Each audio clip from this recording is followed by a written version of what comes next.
So inputting metadata is easy. Changing community culture is hard.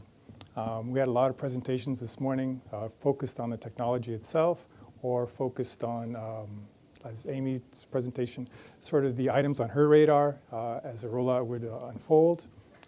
So the little piece I want to add to today for 20 minutes of your valuable time is simply to focus on our own results, our own success, our own lessons learned as a case study to help you to go back to your organizations and learn from our experiences. So this is what my presentation is going to be about. Okay, so a few caveats before I begin. One, obviously I don't work for LeanIX, so in our particular organization, we've changed a few things, so it's a little bit different. So we changed some of the nomenclature to suit our own the terms that we use on our campus.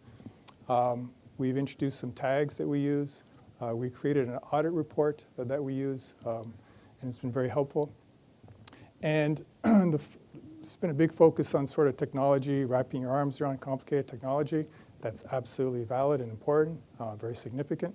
But we made a very deliberate decision from day one to use LeanIX as a means to bridge the divide between our business side of the house and our technology side of the house. So in our application, the dev teams create the IT components fact sheets, but our product managers create what we call behavior fact sheets, bounded context fact sheets, use cases, and epics if they're epic owners. So there's a big ask on the PMs. And we did it deliberately to try and weave in and incorporate their viewpoint, their language, their terms, as opposed to making it too very sort of architect solution driven. We wanted to really circle both sides of that house into our model. Oh, so my title, I'm Director of Enterprise Modeling. I'm all proud of my title because I love LeanIX. I love modeling. I love to have modeling in my title. I get here this morning like, no, modeling is old. It's all enterprise architecture. So I'm sitting here thinking, oh my God, I'm a dinosaur already. Okay, so on the surface, who is EIS? Who am I? And this is part of the sense of context I'm about to say. EIS is owned by EBSCO. It's one of the top 200 private companies, according to Forbes. We offer library and research resources to about 129,000 customers in many different fields. And for example, we have approximately 7 billion knowledge assets under management. We have millions of page views for days, making it one of the busiest library resource websites in the world. So that's who we are from a 10,000-foot kind of view on the surface. But if you go below the surface, what we really are, from our point of view, is we're a platform company. So for example, Google is a platform company for free information. We're a platform company for premium paid-for information. And we're a large company. We have we're an agile company, so we have many agile release trains, arts. We have many, many engineers. And the result of that over decades, of course, is you get an incredible complexity. And I'm sure everyone in this room is very empathetic to this. You end up with silos of information. You end up with fragmented resources. And this is what we had about a year and a half ago that we were dealing with. How do you connect all this up into a meaningful, significant visualization? So I've had two bosses now. My current boss is great. I'm the luckiest guy in the world to work with him. He has a huge vision for what LeanIX can do, and that's great. My first boss up until around Christmas time, he had a lot of passion for modeling, which he helped me acquire. And so we started last summer, essentially. We've had about 2 big sort of bashes to work with the dev teams with an initial focus on IT components. So we had this very nice sort of upward-looking graph, which, to my mind, gives us the designation of a success story. And I'm grateful for LeanIX for sort of saying, come on up, speak and share. But this is us with the rubber on the road, as opposed to me just sort of being hyperbolic. So how did we sort of get from here to there within a very short time frame. I started out last summer in July. I created a user guide because, again, we've changed some of our terms and we tweaked our application a bit. So we needed a more organic, homegrown kind of user guide. And in doing so, it helped me learn LeanIX from A to Z. And from that user guide, I created very short 5-6 page how-to guides on a particular topic. And then from those little short how-to guides, I created short introductory videos that I tried to make fun and amusing and engaging as much as possible. And then we put all those resources together into a SharePoint site. That's kind of our hub for resources. It includes FAQs and so on. I have a RACI PDF that's been very useful. I'll talk about that in a few moments. So a RACI diagram, I have to remind myself, it stands for responsible, accountable, consulted, informed. And essentially, it's who does what. That's been very helpful. A lot of folks have really liked this. And then I took all the fact sheets and color-coded it. So the PMs do the red parts. These architects will do the blue part, for example, on what we call a behavior fact sheet. And along with a little chart. So what we call behavior, you all call interface. What I call a bounded context, you call application. What I call a use case, you call a process.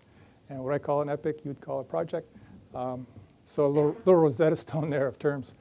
But as you can see, a strong focus on PMs as being the responsible individuals for the fact sheets to weave in their unique viewpoint and language.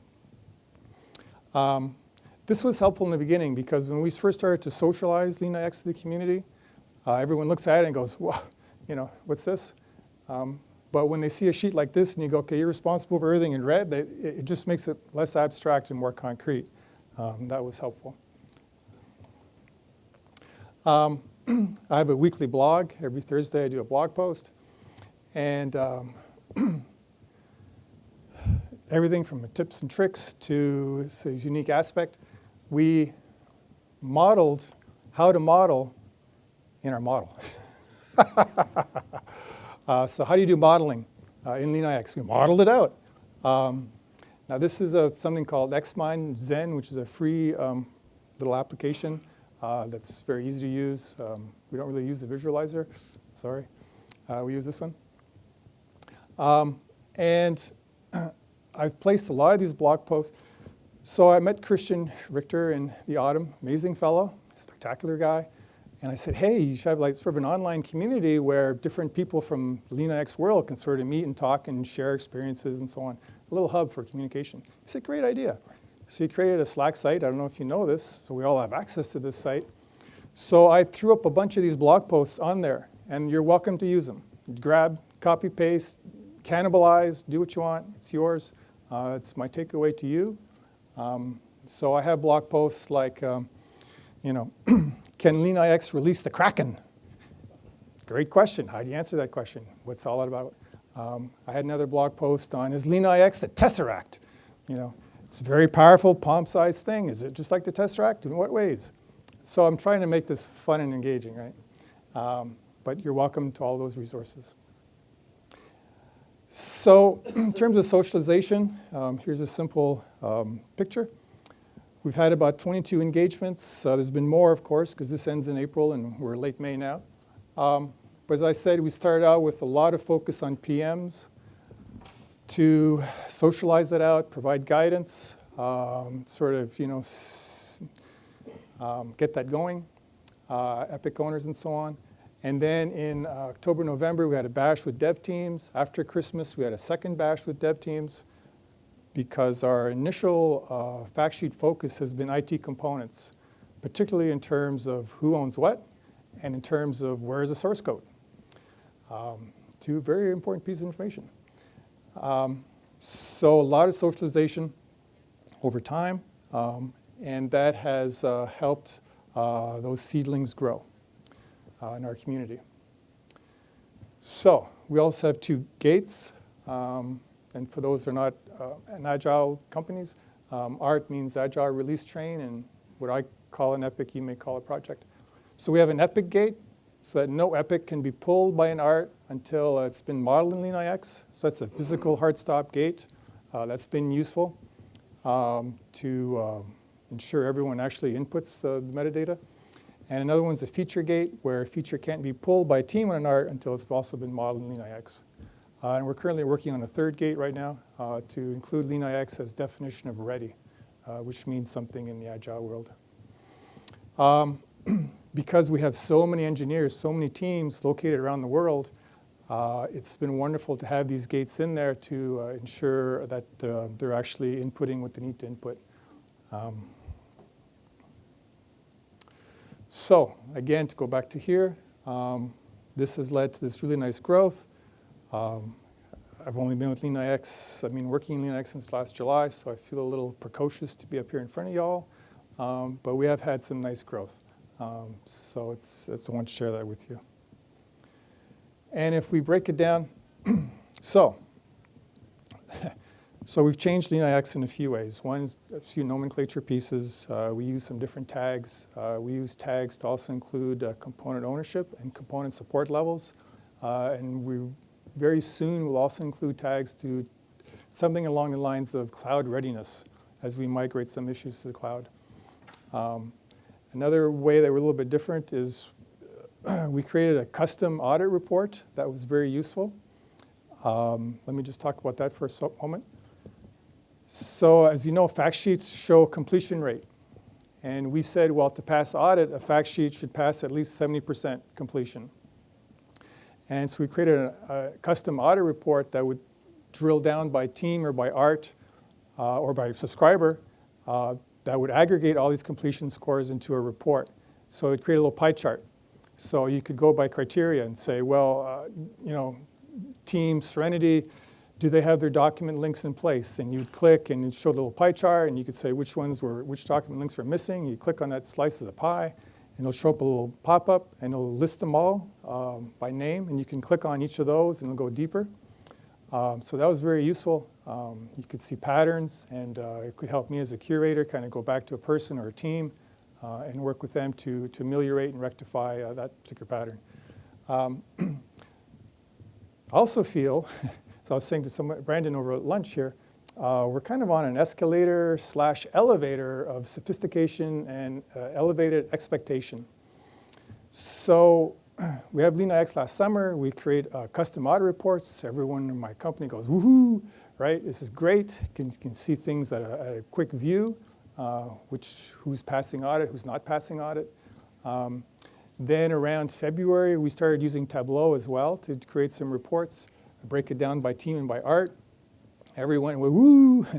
And now we're in May, and now we're talking about how can we ramp up our Tableau reports to the nth degree to be even better and more encompassing and so on. So it's amazing how within a span of 6 months, the expectation is gone like that. But anyway, I want to sort of go backstory on this. We are using Tableau now. LeanIX reports are great. So we love the heat map. We showed our CEO a heat map for technical debt in December. And I was like, woo, wow. There's a very impactful image, let me tell you. But now we're already sort of progressing onto more meaningful or reports. I'm not saying that LeanIX reports aren't phenomenal. They are phenomenal. The heat maps are great. The bubble chart thing is great. The little dependency radar type diagram, I'm not sure what that's called, that's great, and so on. Anyway, okay, backstory's over. So recent LeanIX activity, this is before January 1, this is after January 1. The big push before Christmas was simply to have teams declare ownership, which seems like a simple thing. Not always so simple, but very gradual. So you see the difference between finally getting to declare ownership and over here where they have a sense of ownership. Big difference. And then we have last update by Arts as time unfolds. So we have here just after Christmas, and again, huge escalation upwards. So I'm presenting to you our lessons learned, but there's evidence there that I get to share with you. This is a Tableau image, a visualization that I myself just love. I work with the responsible people, right?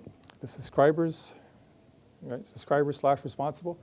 That's the person I do a shoulder tap to or a phone call or email to and say, hey, I've noticed a particular pattern in your fact sheets. You seem to keep not including a rationale for your technical fitness score, for example, or whatever the pattern is. So what I've done here in this column is all the responsible individuals. Here are their fact sheets, the number of fact sheets per type, and they're color-coded. So anything less than green is a concern, right? Because we want completion rate, high completion rate. So we have an individual here who has 23 fact sheets. They're not quite perfect, or they're definitely missing information. So I can open that up and then see what those fact sheets are, take a look, see what the patterns are, and go back. So it's a nice feedback loop. It's been very, very useful for us, and I recommend highly.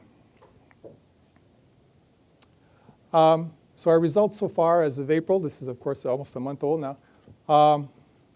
So we have 55, what we call domains. I'll use your terms. 55 business capabilities, 355 processes, 162 user groups, 60 projects, 191 applications, almost 700 interfaces, 158 data objects. We're actually now about 1,750 IT components, 65 providers, 182 technical stacks, which is nice and of value. But what's really important, as you know, is the linkages between the two, right? So, I mean, anybody could have a flat file spreadsheet, but when you start creating linkages between the two, now you're creating this three-dimensional view. It's where it goes from a flat file spreadsheet to a tesseract, right? It becomes really powerful. That's been really the value of the boons of all this effort. This is another image I just love. Is in any organization, you have different people, different kinds of people with different agendas. We speak of alignment, but not everyone's 100% in alignment because they're aligned to their own agenda. So even a month or so ago, someone said, well, what's the value proposition of LeanIX? I thought, oh my gosh, we've been talking about this for 6-8 months now. But I do want to remind them that actually our application is about here. We're not even a year into it, not really. And we're just starting. I mean, sure, it looks good. We're doing well. But the future looks amazing. And this is a nice reminder that says this is where we are and this is what the future is likely to look like. Extremely exciting. This is based on 1995 research, by the way. So, you know, does it drop off this way after 5 to 7 years? I don't know anymore if that's valid. But I do like the fact to stay, we're here, the future is amazing. We do have some lessons learned I get to share with you. Bottom up is a somewhat mixed result set. Get the whole spectrum of people. And I'm going to agree with Amy 1,000%. Having top down is really important, particularly in the initial stages. We were very lucky to have a CEO and some VPs be really supportive of LeanIX and our efforts. And of course, that helped kick things off. But then my role has always been to try and grow it organically because you need to have participation and engagement from the community. So I was saying earlier, still getting questions on value proposition, which blows my mind. LeanIX brings value in so many different ways. Everything from single source of truth to onboarding, which helps with new hires or reorgs, to being used as a data bank, which is important, to being able to create these amazing reports. I do want, again, we're using Tableau and something called XMindZen for the model mapping. Domain-driven design is something that we've been trying to grapple with. So we've divided it up into domains, which is a little bit different than, say, the old approach of using departments. So a domain would be sort of a large business opportunity. Best practices is something that I'm still struggling with a little bit. So we've done well, I would say, these last many months. But we still have a long way to go. And that's going to be a bit of a challenge. So as we migrate to the cloud, for example, well, how do we use LeanIX to its full potential to help us minimize risk and maximize value and allocate resources properly and so on? How do we stagger our deployments, and how can we use LeanIX to help with that? These are future questions that we need to answer. And the other reason I just love LeanIX is it helps us metrify our conversations and our dialogues, right? That metrification. So before we had easily accessible and transparent metrics, we would have dialogues in rooms that would begin with the phrase, well, I think, I feel, right? I think this is the way to go. I feel like that's right. Okay, so now we're starting to bring in, right, technical fitness metrics, functional fitness metrics, business criticality metrics, combine them all, and this can only lead to good things. So I call it Star Trek chess because, I don't remember Star Trek, the 3 chessboards, one on top of the other. I mean, chess is one thing, it can be quite difficult, but imagine 3 at once. It's a complexity upon complexity. And how do we use all that to really have leaders in a room, you know, actually articulate and verbalize and access the metadata and create, you know, access the metrics and create those roadmaps. That's the rubber meeting the road.